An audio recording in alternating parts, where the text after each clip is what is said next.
Ya. ¿Todo bien? Les pido que busquen en su Biblia, por favor, Primera de Corintios, capítulo 2. Primera de Corintios, capítulo 2.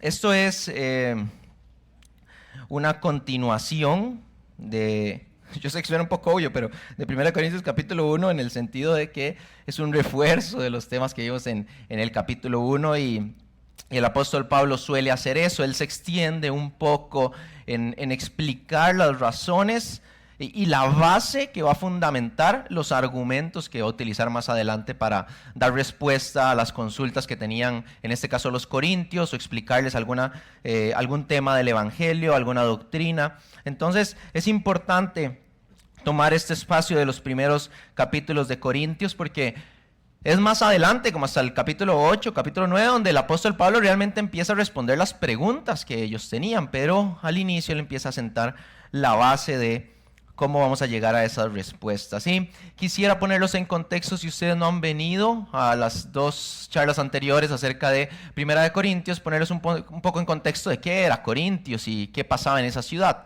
Entonces, muy rápidamente, Corintios era un lugar que era reconocido por sus malas prácticas de muchos tipos.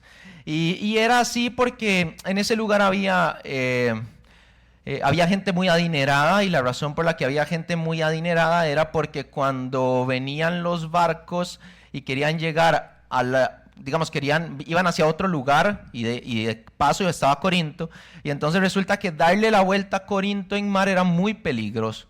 Entonces lo que hacían los barcos era que encallaban en Corinto, cruzaban a pie toda su mercadería hasta llegar al puerto del otro lado de Corinto y ahí volvían a zarpar hacia donde iban. Entonces en ese cruce pues había un montón de negocios, intercambio de dinero, etcétera, etcétera.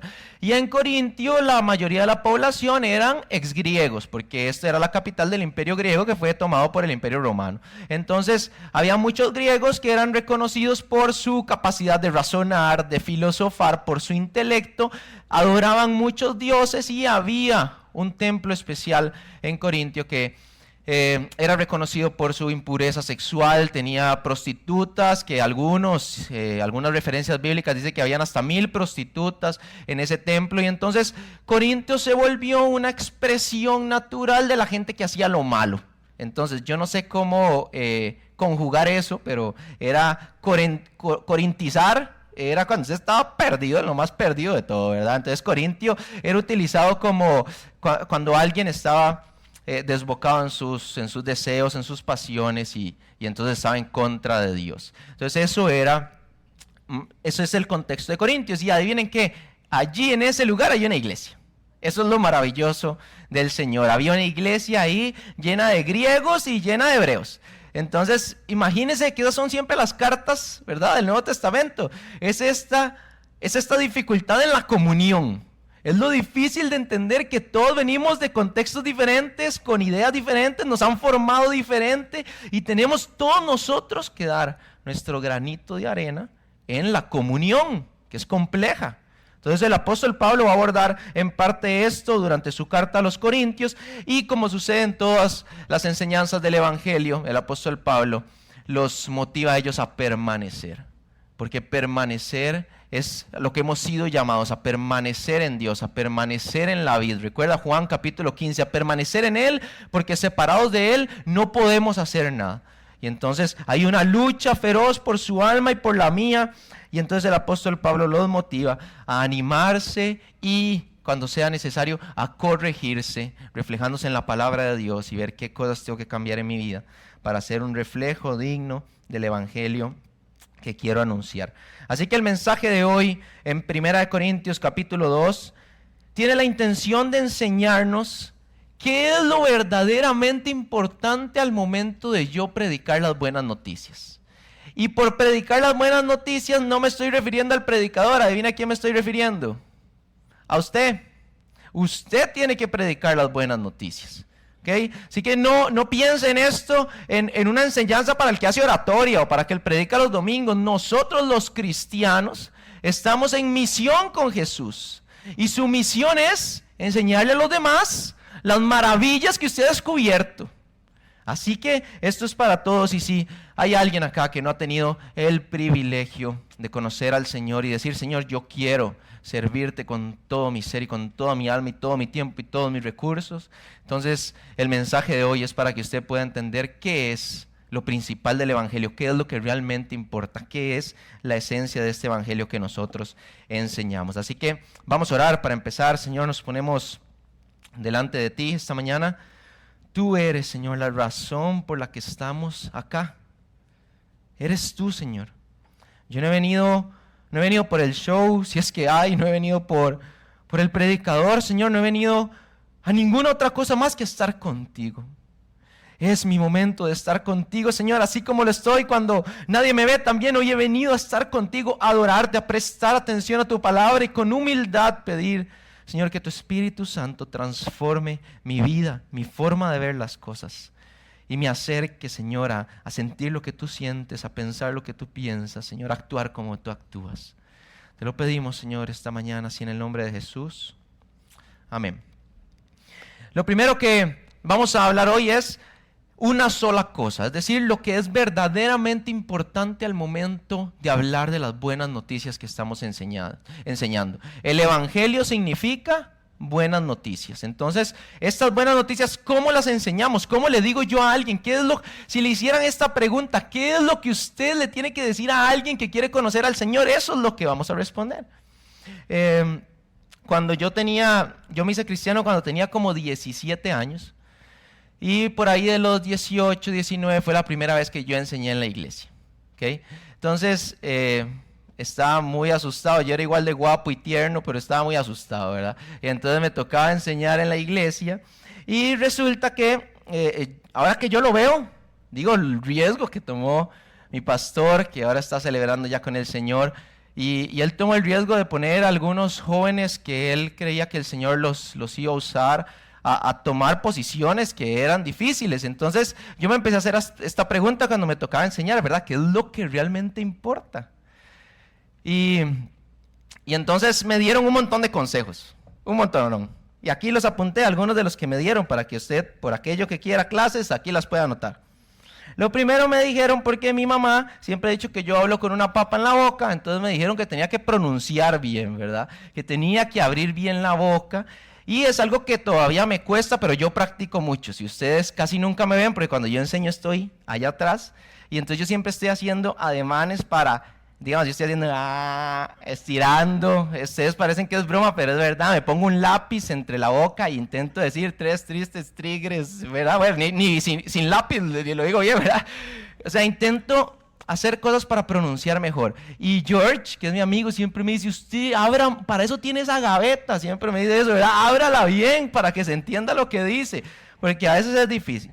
Entonces, además de ese consejo, me dijeron que regulara la velocidad con la que hablo, y como ustedes pueden ver, todavía estamos en proceso, ¿verdad? Me decían, usted es una metralleta, intente hablar más despacio, ¿verdad? Como generar ese momento para que la gente piense, esa calma, de algún modo ese suspenso, ¿verdad? Que Jesús es el pan de vida. Hacer esas pausas que llevaran a la gente a reflexionar. Me dijeron que pensara bien y que planeara bien la conclusión del mensaje. Porque si alguien se dormía durante el mensaje, lo último que iba a escuchar era lo que le iba a quedar. Entonces me dijeron, intente resumir bien, ¿verdad? Todo lo que dijo. Era un estrés preparar la frase, ¿verdad? Definitiva de lo que usted había intentado decir por 1 hora. Pero bueno, ese era uno de los consejos. Lo otro que me dijeron es que podía poner historias personales, ¿verdad? Para hacerlo más íntimo, para que la gente se identificara, porque todos nosotros somos parecidos aunque creamos que no, ¿verdad? Y pensamos cosas parecidas y a veces nos equivocamos en las mismas cosas. Entonces, si me presentaba con estos ejemplos, la gente iba a decir, mira, somos exactamente iguales. Y me dijeron que cuidara las muletillas. Vea, mi hermano, si usted cree que no tiene muletillas, grábese un día y después ve su video. Y digamos, ese es el de los ticos, ¿verdad? Digamos. Y usted cree que no las tiene, pero ahí están. Y yo estoy consciente de eso, y aún así cuando me escucho, ¿verdad? Yo siempre escucho mis mensajes varias veces y digo, ¿cómo es posible que todavía tenga esa muletilla 18 años después? Súmele 18 a los 18 que estaba predicando y tengo casi 36, por si no sabía. Y ahí estoy, dándole duro y es difícil porque todavía me cuesta. Que cuidar al bosquejo. Si era muy grande, después me confundía cuando estaba enseñando. Si era muy pequeño, se me podían olvidar los puntos principales. Entonces, ¿dónde quedamos? ¿Verdad? Eran consejos tras consejos y bueno, después de todo esto, por si hacía falta, que tenía que ver a los ojos y sin dudar a los 400, 500 ojos que me estaban viendo. ¿Verdad? No podía estar viendo así como uno a veces intenta como ver las frentes o algo parecido, pero no, el consejo era vea los ojos, véalos a todos, entonces uno tenía que estar así, ¿verdad? Bueno, entonces uno está en esa situación y adivinen cuál fue el resultado. Hablé con una papa en la boca, por supuesto. Fue la primera vez que un ser humano habló más rápido que la velocidad de la luz. La mayoría del bosquejo lo leí. No veía a la gente, me daba susto, le veía los pies o veía el cielo raso, ¿verdad? Se multiplicaron las muletillas. De la hora que tenía para predicar, media hora fue de ¿verdad? Por aquello puse a Pedro a tirarle una piedra con una onda a un gigante. Puse a Samuel a bautizar a Jesús en el Jordán. O sea, confundí todo. Y aunque da gracia y realmente me equivoqué y todavía me equivoco mucho, me hacía la pregunta que realmente importa, que es, ¿qué es lo que tengo que considerar cuando enseño las buenas noticias? Y la oratoria está bien, la oratoria es de algún modo un arte. Y yo me capacito en esto y cualquier persona que tenga la posibilidad de hablar frente a personas tiene que capacitarse y tiene que hacerlo bien porque le está sirviendo al Dios de lo excelente. Entonces eso no es cuestionable, pero eso no es lo más importante. Lo más importante es lo que el apóstol Pablo nos enseña en los versículos 1 y 2 que vamos a leer. Esto es Nueva Biblia de las Américas. Por eso, esto es una continuación del capítulo 1. Por eso, cuando fui a ustedes, hermanos, proclamándoles el testimonio de Dios, no fui con superioridad de palabra o de sabiduría, porque nada me propuse saber entre ustedes, excepto a Jesucristo y a este crucificado. Yo he visto gente que es muy capaz comunicando sin nada profundo para decir. Y he visto gente sin capacidad de hablar y llena del Espíritu Santo. Y yo prefiero a los segundos. Porque no se trata de su capacidad, nunca se ha tratado de eso. Pero hay gente que se asusta y dice, ¿cómo yo voy a servir? Es que no se trata de usted. Se trata de que Dios puede usarlo a usted. Entonces recuerdan lo que vimos en 1 Corintios capítulo 1. ¿A qué fue lo que escogió Dios? A lo débil, a lo menospreciable, para que la gloria sea para Él. Si hay alguien acá en nuestra comunidad que hace algo muy bien, adivine por qué es. Por la gracia de Dios. Porque Dios pone gracia en las personas que les permite ser un reflejo, un destello de la gloria de Dios, a pesar de todas nuestras imperfecciones. Entonces, lo más importante que está enseñando el apóstol Pablo es cuando yo fui a ustedes, olvidé lo que él pudo haber hecho. Una pregunta, ¿Pablo pudo haber discutido filosóficamente con los griegos que estaban en Corinto? Por supuesto. Él pudo haber usado palabras elocuentes y de gran sabiduría. Por supuesto, nosotros leemos los escritos de Pablo y sabemos que eso estaba dentro de sus capacidades. Pero él dice, yo me olvidé de eso y solo me ocupé de dos cosas. Esta es, mis hermanos, la simpleza del evangelio. Esto es en lo que usted tiene que perfeccionarse, si lo puedo decir de algún modo. Usted tiene que perfeccionarse en conocer a Jesús. Si usted conoce a Jesús, va a transmitir correctamente al centro del evangelio. Estamos muy preocupados por muchas cosas que no son lo más relevante. Como decíamos ahora, lo más relevante en la iglesia no es este show. No es que las luces cada vez sean más espectaculares y que cuando suene una parte, ¿verdad?, salgan cosas volando aquí. No es eso, es si está Jesús con nosotros y si lo estamos predicando bien. Y el problema es que creo que muchos cristianos conocemos poco a Cristo, al Cristo que estamos intentando enseñar. Ahora, esto es más profundo que hablar. Es mucho más profundo que hablar. Nosotros abajo estamos con los niños y nosotros siempre adoramos con todos sus hijos que están allí abajo. Y ellos no aprenden por lo que usted les dice. ¿Ellos por qué aprenden? Por lo que usted hace. ¿Verdad? Yo les podría decir, adoren al Señor, que si los niños nunca me ven adorando al Señor, no lo van a hacer. ¿Okay? Y nosotros vemos que A veces decimos, bueno, cierren sus ojos, ¿verdad? La mitad hacen caso, la mitad no, pero uno levanta las manos y a veces uno está en la tentación cuando está con los niños, ¿verdad? ¿De qué hago? ¿Abro los ojos para ver qué están haciendo o no, verdad? Y cuando uno los abre y los ve levantando las manos, uno dice, es un ejemplo. Cuando usted ve a niños que tienen cierta conciencia de Cristo, casi siempre es porque son un reflejo de sus papás.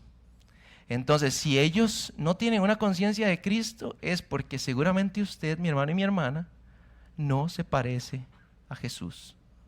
En el alma, ¿verdad? Dolió eso. Pero es la verdad. El cristiano no se trata de hablar solo de Jesús. Nosotros tenemos que hablar. Hemos visto eso. Vimos a Jonás y decimos, tenemos que ir a decir lo que Dios nos dijo que digamos. Pero no es solo eso. Lo que estaba buscando Dios de nosotros es quiénes somos, qué es lo que hacemos. Y si nuestra vida en palabras es consecuente a la vida que vivimos. No se trata solo de decir, porque decir es muy fácil, se trata de ser. Y primera de Juan, capítulo 2, versículo 6. El que dice que permanece en él, ¿qué tiene que hacer?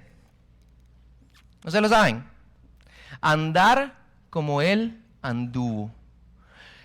El pasaje no dice, el que dice que permanece en él debe hablar muy lindo. El que dice que permanece en él tiene que saberse todos los pasajes de memoria para decírselos a alguien cuando le esté presentando el evangelio. Dice, el que dice que permanece en él, es decir, el que dice que es cristiano, el que dice que conoce al Señor, ¿qué tiene que hacer? Andar como él anduvo. ¿Qué es andar? Ser, actuar, que su vida refleje a Cristo. Y ese es el reto. Y eso es lo que el apóstol Pablo estaba intentando hacer. Él dice, yo dejé de lado las palabras de sabiduría y de gran elocuencia con tal de que mi vida sea un reflejo de lo que realmente importa. Y nosotros casi siempre cedemos ante la tentación de querer adornar el evangelio un poquito más de lo que es. Queremos como darle nuestra interpretación. Queremos darles el razonamiento adecuado para esa persona que es muy intelectual. Y todo eso podría ser que esté bien, pero lo principal es quién es usted en su vida. ¿Quién es usted? Aquí todos aparentamos ser cristianos. Yo todos los veo y digo, qué guapos, qué lindos, qué espirituales. Pero no importa lo que ustedes aparentan ser, es lo que ustedes son. Esos son, hermano, esos son otros 100 pesos. Yo aquí usted puede ir predicando y usted puede decir, qué lindo, usted no sabe cómo soy yo con Amy. Eso es lo que realmente importa cuando yo estoy en la casa con ella. Lo que realmente importa es quién soy yo cuando ninguno de ustedes me está viendo. ¿Quién soy yo cuando tengo que tomar una decisión en mi trabajo y si ser cristiano o no ser cristiano? Lo que importa es quién soy yo cuando las cosas están difíciles. ¿Qué decisión voy a tomar? ¿La de glorificar a Dios o quedar bien delante de la gente? Esas son las decisiones difíciles. Eso es lo que el apóstol Pablo está diciendo. Hey, hay dos cosas que son esenciales. Jesús y Jesús crucificado. ¿Por qué esto, mi hermano? Es un contrasentido para los corintios. Que ellos quieren razonar todo y quieren pensar todo y quieren filosofar. Y lo que le están diciendo es, hey, el camino es el sacrificio. El camino es morir a usted para hacer lo que Dios quiere que usted haga. Cuando Jesús dice que si lo queremos seguir, Él dice que tenemos que hacer una cosa. ¿Qué es? Ahí los veo a todos murmurando. Morir a nosotros mismos, tomar la cruz y seguirlo. Y eso es negarse a uno mismo, es lo que dice Jesús. Ya no es tan relevante lo que usted piensa. Ya ni siquiera es tan relevante. Ya no es relevante lo que usted piensa. No es relevante ni siquiera lo que usted quiere. Porque usted lo que intenta es, Señor, yo quiero que mi vida te apunte a ti. Y si la gente me ve a mí, que pueda ver de algún modo a través de todas mis faltas y mis imperfecciones, que yo, Señor, quiero seguirte y amarte a ti, que yo soy un reflejo de tu gracia, de tu paciencia, de tu amor y de tu misericordia. Esa es la misión en la que estamos todos nosotros. Enseñar el evangelio es para cada uno de nosotros que estamos acá.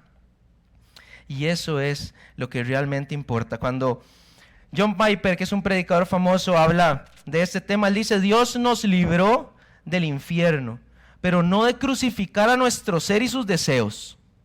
Porque si quiero seguirlo, debo tomar mi cruz de manera que Él reine en mí. Hay una historia que nosotros leemos en la Biblia que es de Juan el Bautista. Juan el Bautista había sido enviado antes de Jesús para preparar su camino y él estaba bautizando a gente en el Jordán. Y los bautizaba para perdón de pecados. Pero Juan el Bautista no tenía reparo en decir, yo no soy Dios, ¿verdad? O sea, no se confundan, no soy yo. De hecho, dice que él bautiza al Señor y después el Señor va pasando por ahí y dice, ahí va el Cordero de Dios, ¿verdad? Él apuntaba a Cristo. Lo que él decía y la forma en la que él actuaba apuntaba a Cristo. Y vemos esto porque en algún momento sus discípulos se acercan y le dicen, maestro, todo el mundo se está yendo con Jesús. Ya nadie viene para que lo bauticemos nosotros. Ahora todo el mundo va y anda detrás de Jesús y le pasa pidiendo a Jesús que los bautice. ¿Y qué es la respuesta de Juan? En Valera del 60. Yo debo menguar para que Él crezca. Yo tengo que disminuir. Quien tiene que disminuir soy yo, mi hermano. Y casi siempre el cristiano eso es lo que hace aumentar.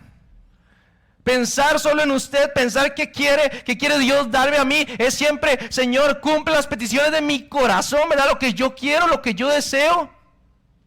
Y es, Señor, ayúdeme, Señor, ayúdeme a ser como Juan el Bautista. Yo quiero morir a mí, de manera que mi vida sea un reflejo de quien tú eres. El apóstol Pablo decía esto, imítenme a mí. Él no está diciendo, hablen como yo hablo solamente. Está diciendo, hagan lo que yo hago, que tengo. La máxima de mi vida es intentar igualarme a Cristo. Segunda Timoteo, capítulo 2, versículo 4. No está en pantalla, lo puede anotar. Dice, ninguno que milita se enreda en los negocios de la vida a fin de agradar a aquel que lo tomó por soldado. Escuche eso, mi hermano. ¿A quién quiere agradar usted? ¿A quién? ¿Qué es lo principal en su vida? ¿Agradar a Dios o quedar bien con la gente? Esas son las preguntas que son tan fáciles pero tan difíciles de responder. Primera de Corintios, capítulo 4, lo vamos a ver más adelante. Así pues, téngannos los hombres por servidores de Cristo y administradores de los misterios de Dios. Jeremías capítulo 15, versículo 19. Este es un capítulo precioso de Jeremías, lo puede leer en su casa completo, pero el Señor le dice a Jeremías, por tanto, así dice Jehová, si te convirtieres, yo te restauraré, y delante de mí estarás, y si en 3 sacares lo precioso de lo vil, serás como mi boca. Conviértanse ellos a ti, y tú no te conviertas a ellos. Así que la pregunta que importa es, ¿qué clase de testigos somos? ¿Somos testigos de Cristo? Y si tenemos la intención de ser testigos de Cristo, la pregunta es, ¿qué tanto le conocemos? El Señor vino para que tengamos una relación personal, verdadera e íntima con Él. La pregunta es, ¿cómo está su relación con Cristo? Vean, no se trata, nunca se ha tratado, yo insisto en esto, no se trata de en cuántos ministerios sirve usted, que si va todas las semanas al Semilla en casa, que si viene todos los domingos sin falta. Nunca se ha tratado de eso. Lo que se trata es, ¿qué relación tiene usted con Dios? Y entonces el servicio, la asistencia es un reflejo del amor que usted tiene hacia Dios, pero no es la razón. No es la motivación principal. La motivación es querer conocer más a mi Señor. Y en esa motivación y en ese anhelo, todo lo demás sucede. Y es un resultado natural. Vamos a leer los versículos del 3 al 5. Dice, estuve entre ustedes con debilidad y con temor y mucho temblor. Y mi mensaje y mi predicación no fueron con palabras persuasivas de sabiduría, sino con demostración del Espíritu y de poder, para que la fe de ustedes no descanse en la sabiduría de los hombres, sino en el poder de Dios. Estos versículos a mí me hablan de dependencia. Dependencia. Depender de Dios para comunicar su mensaje. Depender de Dios para ser una luz en este mundo. No se trata de qué tan capaz es uno, es qué tanto dependo yo de Dios. Por eso es un contrasentido. Y entonces él dice que estuvo entre ellos con debilidad, con temor y con mucho temblor. Ahora, yo pienso de aquí, si yo les pidiera que levanten la mano, ¿cuántos de aquí les gusta depender para alguien, de alguien? ¿A nadie? A nadie le gusta depender. Es lo más incómodo que hay cuando usted sí quiere hacer las cosas, ¿verdad? Y no puede porque tiene que esperarse que alguien más lo haga. Hace hace más de un año estaba yo entrenando y era un día liviano, entonces tenía 1000 kilos en la barra, ¿verdad? Y entonces yo iba a hacer un peso muerto, y cuando yo iba a hacer un peso muerto sentí algo en la espalda, aquí, y me quedé quedito, no, o sea, solté la barra y no podía moverme. Entonces la gente me dijo, ¿qué le pasó? Y yo intentaba ponerme de pie y no podía. Era desesperante, yo quería hacer esto, que es extender la cadera, y no podía, quedé así en flexión. Entonces, ¿verdad? Yo me tiré al piso y yo, ¿qué es esto? Yo sabía que algo me había pasado. O sea, eran como las 5:30 de la mañana, entonces me levanto yo, ya me voy para la casa, o sea, agarro el bulto y me voy así. No podía extenderme, solo estaba en flexión. Yo estaba sentado y no me dolía, pero si yo intentaba, yo hacía todas las fuerzas del mundo, yo hacía ahí, o sea, yo estaba haciendo fuerza para extenderme y no podía extender. Era desesperante. Y entonces, llegué a la casa, Amy se había ido para el trabajo, la llamé, le dije, amor, véngase porque necesito que me lleve al doctor, algo me pasó. Amy viene y me lleva al doctor, vieras para meterme al carro. O sea, porque cuando yo llegué a la casa venía un poco caliente, entonces todavía me pude bajar del carro y nosotros tenemos que subir unas gradas al apartamento. Duré como 45 minutos bajando esas gradas. ¿Verdad? Yo iba bajando las gradas así, o sea, no podía, yo, ¿qué es esto? ¿Verdad? Amy para meterme al carro y usted depende de la gente y es incómodo porque yo me está pegando la cabeza, ¿verdad? Que tenga cuidado, y uno está como con chicha y con todo el mundo porque usted depende de la gente. Bueno, así pasé como 3, 4 días que no podía hacer, o sea, no podía hacer un montón de cosas que normalmente hago, que yo entreno para estar saludable y me daba desesperación decir, o sea, lo que yo intentaba para ser saludable ahora me tiene en esta condición y no podía, y depender de las personas es lo más incómodo. El problema es que el cristianismo se trata de cuánto depende usted de Dios. El problema es que nosotros tenemos miedo de depender porque no conocemos de quién estamos dependiendo. Si usted conociera de quién está dependiendo, sus palabras serían similares a las de David en el Salmo 23. Escuche estas palabras en absolutos. Jehová es mi pastor, ¿qué dice? Nada me faltará. Eso es cierto, mi hermano. Nada me faltará. Yo a veces siento que me hacen falta un montón de cosas.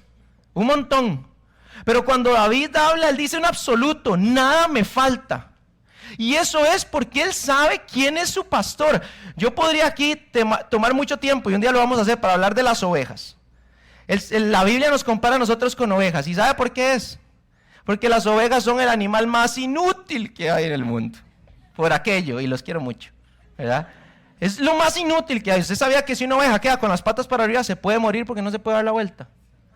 O sea, son lo más majadero, lo más errante que existe, lo más necesitado de apoyo.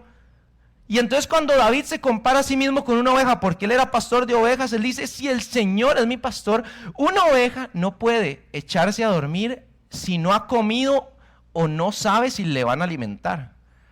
Y entonces cuando David dice, el Señor es mi pastor, nada me falta, en lugares de delicados pastos me hará descansar, lo que significa es, yo puedo descansar porque yo sé el pastor que tengo. Ahora, sigue hablando, ustedes pueden leer el Salmo 23, se lo saben de memoria. Cuando yo ande en valle de sombra de muerte, no temeré.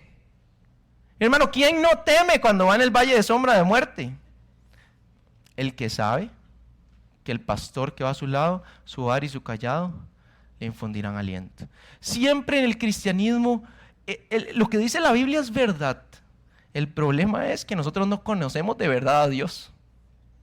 Si lo conociéramos de verdad, esa palabra sería una revelación para mí. Yo diría, claro, eso es lo que me ha pasado toda la vida. Que como yo no conozco a Dios, tengo miedo. Que como yo no conozco a Dios, todo me falta. Porque no he comprendido quién está conmigo.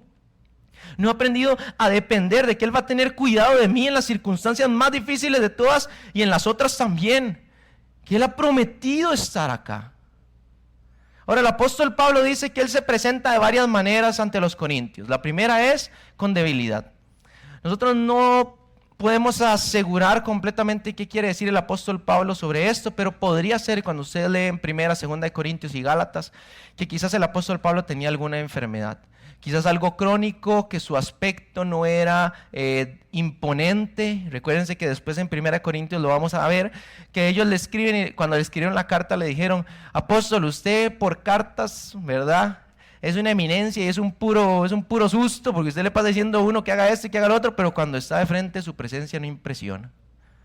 ¿Usted sabe que le digan eso a uno? Eso es lo que le dijeron al apóstol Pablo. Entonces, parece ser que tal vez tenía una condición que lo hacía mostrarse en debilidad frente a las personas. Y cuando dice que él se presentó en temor y temblor, al menos significa que no se presentó con aire de grandeza. Es decir, que él sabía que si el evangelio era predicado, que si la gente se convertía, no era por él, no era por lo que él hacía, no era por lo que él decía, era porque Dios tenía gracia y misericordia. Y es lo que tiene que movernos a nosotros, saber que no se trata de lo que yo hago, se trata de lo que Dios puede hacer a través de alguien como yo. Y depender de eso. A mí me ha pasado muchas veces que he tenido miedo de presentar el evangelio. ¿Usted le ha pasado eso? No es vergüenza, es susto, ¿verdad? A veces con las personas más cercanas es cuando más susto da, con la familia o con los amigos de toda la vida. Y uno empieza a planear qué le voy a decir, ¿verdad? Y si me dice eso, usted ya lleva como las respuestas aquí, ¿verdad? Por si le dice algo, ok, ese es el argumento contra los ateos, ese amigo mío está fatal, y usted ahí va listo a lo que va a pasar. Y nunca se trata de usted.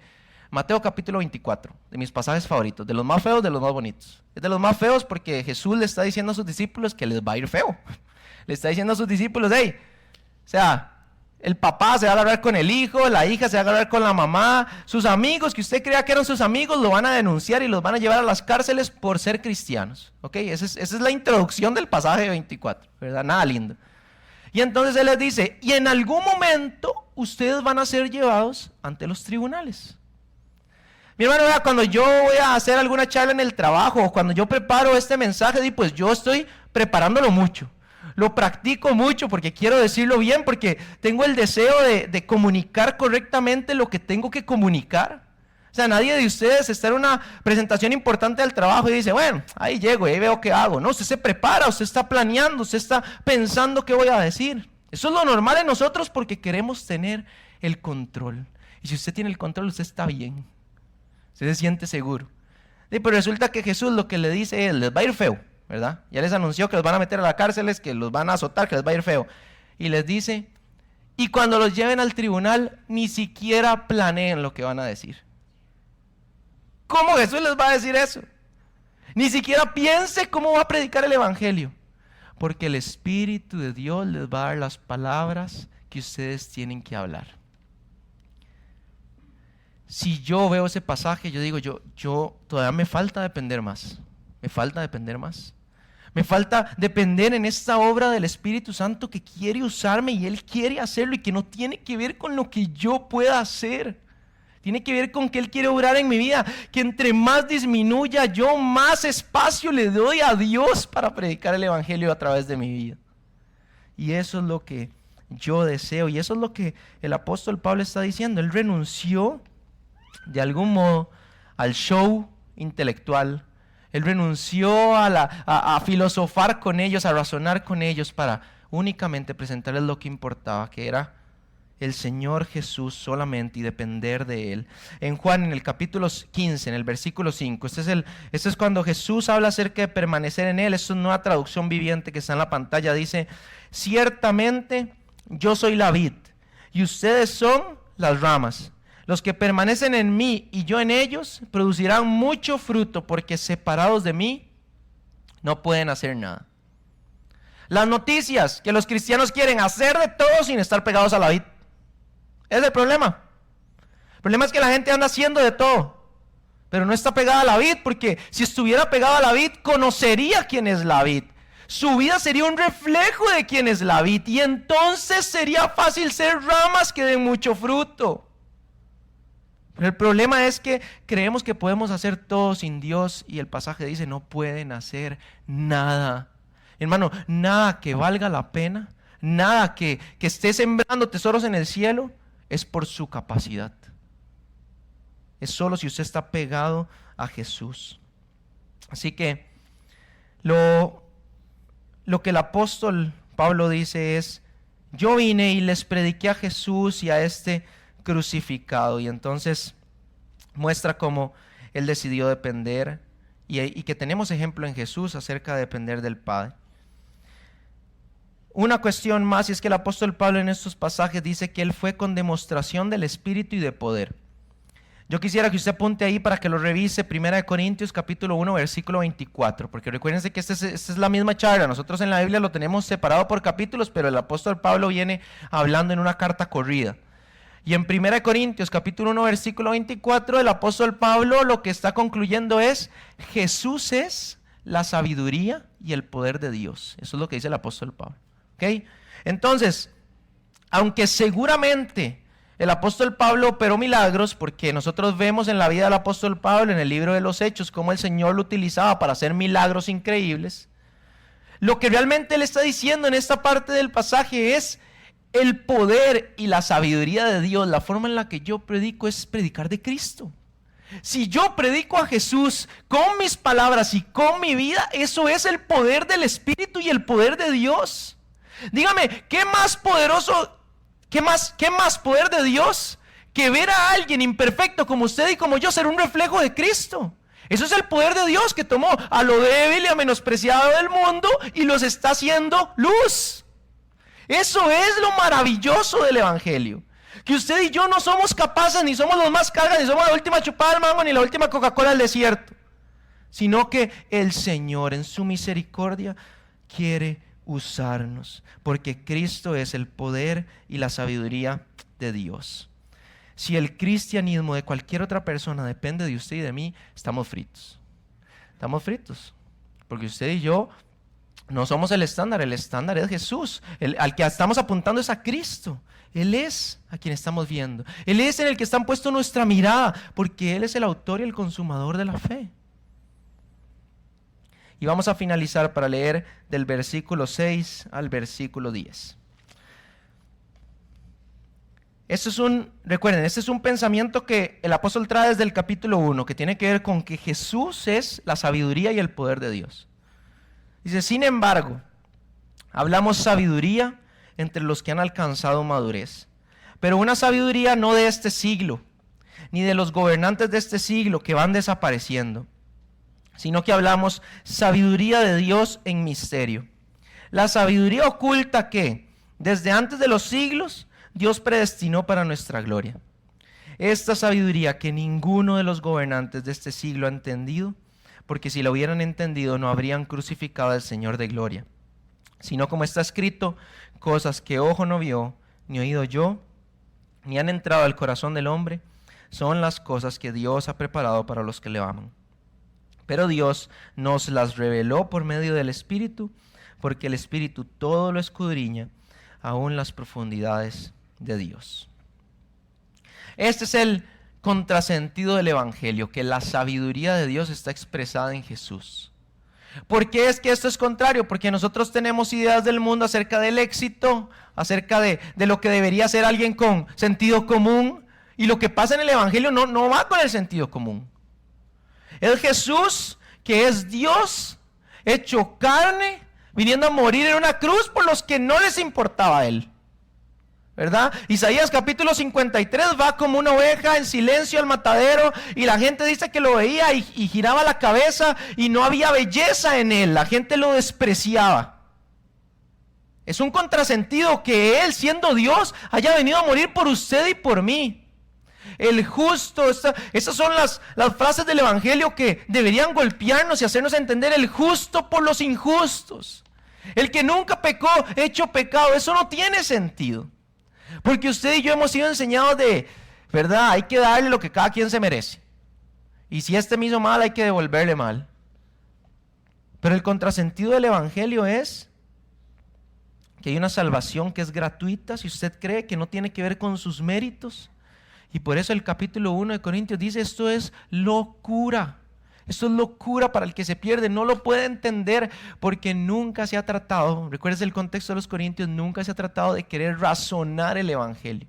Esto no es de qué tan capaz o qué tan inteligente usted es para entenderlo. Es de que si el Espíritu de Dios le revela que esto es la verdad y que Él quiere tener una relación contigo íntima y real, y quiere que conozcas a Dios, porque Jesús vino y pagó todos sus pecados en la cruz y ha abierto un camino para que te acerques hoy y hasta el último día de tu vida a Dios. Eso es un contrasentido. Los músicos, si pueden pasar, por favor. Cuando me convertí, y ya les dije que tenía 17 años, recuerdo que yo fui a la iglesia ese día porque mi hermana mayor me invitó, y yo cuando era niño iba a la iglesia, entonces tenía pasajes en mi mente que recordaba. Tenía cierta conciencia de Dios, a pesar de que durante mi juventud dejé de ir a la iglesia. Y entonces yo estaba en el colegio, y en el colegio uno lo que quiere hacer es encajar con la gente y hacer lo que toda la gente hace y tener un grupo de amigos. Y entonces uno está en esas luchas siempre, ¿verdad? Para un joven es muy difícil esa lucha de agradar a Dios o tener amigos, a veces. Y entonces yo tenía amigos muy cercanos y recuerdo que acepté ir a la iglesia con mi hermana. Y entonces llegamos ese día. Aquí nosotros, mis amigos, aquí nosotros nos la tiramos rico. Aquí ustedes tienen aire acondicionado, más bien ustedes se quejan de que está frío, ¿verdad? Ustedes dicen, ay, qué frío, tienen sillitas acolchaditas, aquí, los músicos hasta guapos son, ¿verdad? O sea, usted dice, aquí estamos en todas. Yo recuerdo que allá en la iglesia donde nosotros empezamos no tenía piso, la iglesia, entonces ahí realmente era remolineando, ¿verdad? Cuando la gente bailaba, se hacía un remolino, pero de polvo, ¿verdad? No, el sonidista, si acaso sabía encender la mixer, ¿verdad? Era ahí como José, que están todas ecualizando, ¿no? Allá no. Y no teníamos una mixer, así. Las sillas no eran sillas, eran bancas de madera que usted jalaba, se le rajaba el pantalón, ¿verdad? Y se le metía una astilla. Ahí usted puede seguir sumando. Los que enseñaban no tenían mucho conocimiento de lo que es la oratoria y era gente muy humilde. Y entonces recuerdo que ese día yo fui y no había nada que atrayera al ojo humano allí. Nada. O sea, si yo recuerdo todo lo que pasaba ahí, no era como que uno dijera, ¡qué chiva! Nada. Y entonces yo recuerdo que en el momento en el que yo entré en ese lugar, sentí algo que nunca había sentido. Yo sentía una necesidad de algo que no sabía qué era, pero sentí algo muy fuerte dentro de mí que solo quería arrodillarse en el piso, pero me daba mucha vergüenza. Había algo allí, yo no logro recordar qué fue lo que enseñó el que predicó. Nada, no, o sea, no tengo ni una frase de lo que dijo. Porque todo el rato mientras estábamos allí sentados, yo solo quería ir a arrodillarme. En ese tiempo y en esa iglesia era muy normal, ¿verdad? Hacer un llamado y que la gente pasara al frente. Entonces yo tenía una desesperación porque llegara ese momento, pero a la vez me daba vergüenza porque estaba con mi hermana, ¿verdad? Y es como darle la razón, porque ella me decía, necesita Jesús, y era como darle la razón, y yo tampoco le quería la razón. Pero estaba una lucha porque había algo que yo sabía que tenía que hacer. Y no recuerdo nada excepto que en algún momento del mensaje yo me acerqué al frente y me arrodillé y yo solo sentí donde tenía mucha necesidad del Señor. Yo no oré mucho, excepto que le dije, Señor, yo entiendo que usted me está llamando y yo estoy aquí. Y yo lloraba y lloraba, eso no es asombroso, yo lloro por todo. Entonces yo lloraba y lloraba y lloraba. Decía, Señor, yo te necesito. No era lo que alguien me estaba diciendo, era lo que el Espíritu de Dios me estaba enseñando, porque el apóstol Pablo dice que esto se le da a quien el Espíritu Santo se lo revela. Y aunque yo hago mi mayor esfuerzo por estar acá y todos nosotros nos preparamos para que el domingo sea un momento especial de usted con Dios, lo que realmente importa es usted y Dios. Porque el Espíritu Santo quiere hablar a tu corazón y quiere transformarte y quiere enseñarte. Quiere guiarte para que tu vida sea un reflejo de Cristo, para que cuando la gente te vea a vos diga, eso es un reflejo de Jesús, esa es la gente que es la gente que anda como Él anduvo. Y entonces si eso sucede, y si el Espíritu Santo toca tu vida, nunca más uno es el mismo. Vemos las cosas diferentes, hablamos las cosas diferentes porque hemos sido conquistados por quien quiere tener una relación verdadera con nosotros. Así que en este momento yo le pido que piense para usted mismo, para su vida. Lo más importante que tienes que hacer como cristiano es predicar a Jesús. Eso es lo más importante que tienes que hacer. Tienes que hacerlo a tiempo y afuera de tiempo. Tienes que hacerlo en cualquier momento de tu vida. Tienes que hacerlo. Y quizás además de tu voz, lo que más sucede Dios es tu vida, tu ejemplo, quien tú eres, lo que tú haces. Mi hermano, es el momento de confrontarnos y decir: ¿quién soy yo? ¿Qué hago yo? ¿Cómo actúo yo? Para decir: Señor, yo quiero que me ayudes a ser un reflejo de ti. Porque eso era lo que el apóstol Pablo enseñó. Lo que importa es Jesús y la cruz de Cristo. Y yo quiero que mi vida sea consecuente en lo que hablo y lo que hago, de manera que puedan ver que ese Señor ha tomado a lo débil y a lo menospreciado de este mundo para glorificar su nombre.